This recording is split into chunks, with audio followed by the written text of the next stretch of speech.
जिंदगी की कुछ सीख हमेशा साथ रहती है। जो खुद पर गुजरी हो वो फजीहत याद रहती है। ऐसा ही कुछ हुआ वैभव तिड़के के साथ भी, और बचपन की फजीहतों ने उन्हें अपना बिजनेस खड़ा करने की राह दिखाई।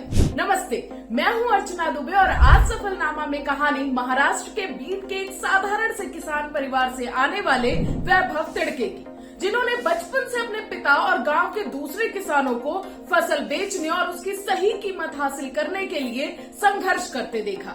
उन्होंने देखा कि किसान अपनी उगाई फल और सब्जियों को वीकली मार्केट में बेचने के लिए ले जाते हैं, लेकिन अगर वहां पूरे दिन उनकी उपज नहीं बिकती तो या तो शाम तक उन्हें औने पौने दामों पर बेचना पड़ता है या फिर उनकी उपज सड़कर वेस्ट हो जाती है। और ये समस्या सिर्फ बीड की नहीं बल्कि देश भर के किसानों की है। ये बातें वैभव के दिमाग में बैठ गई थी। वो बचपन से पढ़ाई में काफी अच्छे थे, इसलिए बड़े होकर केमिकल इंजीनियरिंग करने का फैसला किया और पढ़ते हुए ही एक टीम बनाई जो क्लाइमेट फ्रेंडली टेक्नोलॉजीज पर काम करती थी। इसे उन्होंने नाम दिया साइंस फॉर सोसाइटी।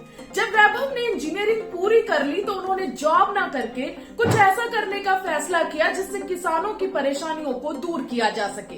वैभव ने अगले 5 सालों तक किसानों की परेशानियों को काफी करीब से समझा और इसका साइंटिफिक सोल्यूशन निकाला। उन्होंने एक सोलर ड्रायर बनाया जिसकी मदद से बिना केमिकल या प्रिजर्वेटिव्स के फलों और सब्जियों को सुखाकर स्टोर किया जा सके। इस पूरे काम के दौरान उन्हें जब भी पैसों की कमी हुई तो वैभव और उनकी टीम ने मिलकर कंसल्टेंसी प्रोजेक्ट्स पर काम किया।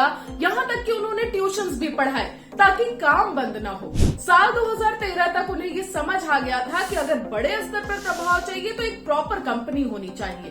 वैभव के पास मशीन थी, टीम थी, बस उन्होंने शुरू कर दी S4S कंपनी, जो आज पूरी तरह से फूड प्रोसेसिंग के लिए काम कर रही है। वैभव ने देश के अलग अलग शहरों में सोलर ड्रायर्स इंस्टॉल किए हैं जहां 2000 महिलाएं काम करती हैं। वैभव देश भर के किसानों से सही दामों पर उनकी उपज खरीदते हैं और सोलर ड्रायर्स के जरिए उन्हें सुखाकर मार्केट में बेचते हैं। साथ ही फ्रांस, जमैका, वियतनाम, श्रीलंका और बांग्लादेश में भी इसका इस्तेमाल किया जा रहा है। आज हमारे देश के साथ साथ दुनिया भर में न जाने कितने ही लोग भूखमरी के शिकार हैं। वहीं किसानों को मजबूरी में अपनी उपज को कचरे में फेंकना पड़ता है। वैभव दुनिया भर में भूखमरी का सस्टेनेबल हल ढूंढ रहे हैं। उनका सपना है कि साल 2050 तक 9 बिलियन लोगों को भूखमरी से बचा सके।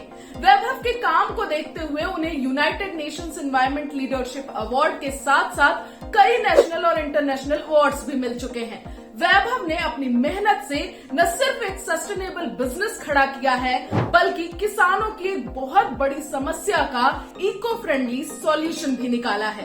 बचपन में देखी गई परेशानियों का हल ढूंढकर वैभव ने साबित कर दिया कि रास्ता सोचते रहने से किधर बनता है, सर में सौदा हो तो दीवार में दर बनता है।